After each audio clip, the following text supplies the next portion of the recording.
What's happening, folks? Back with another reaction, back with some more Japan, and we're back with the final tune, at least on the original release for their 1981 album Tin Drum. I'm not aware in the moment if there are any bonus tunes in the folder I've been given access to. If there are, I'll go through them. And indeed, any other Japan I get access to, whether we're talking the earlier albums or any non-album tracks I haven't gone through, I will go through those in good time and as they are available.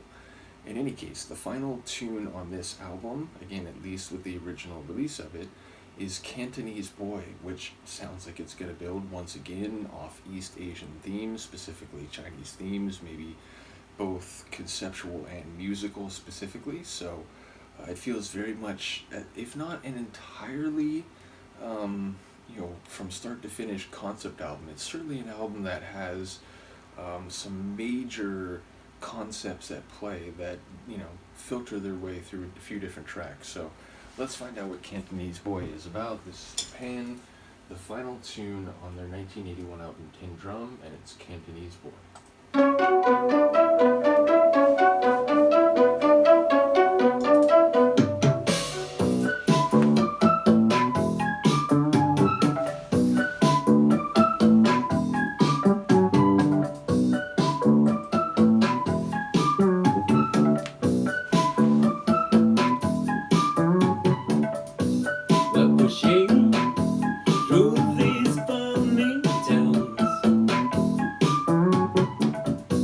'We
few if any groups that just have their own style and their own way, like Japan.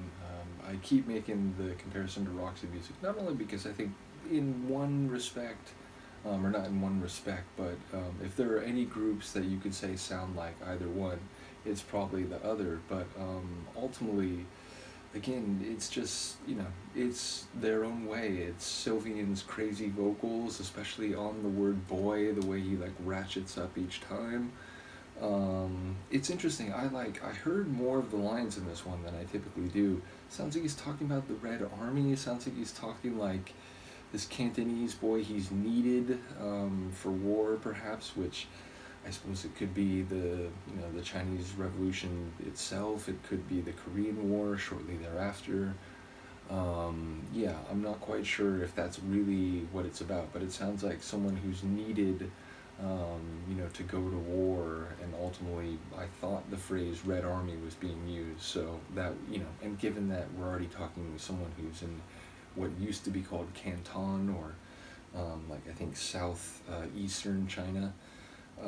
Yeah, ultimately, that seems like it might be relevant, but I didn't catch everything. But it's interesting because as I've gone through other Japan songs, they're like, no, I basically didn't catch any of those lines. This one I was hearing bits and pieces.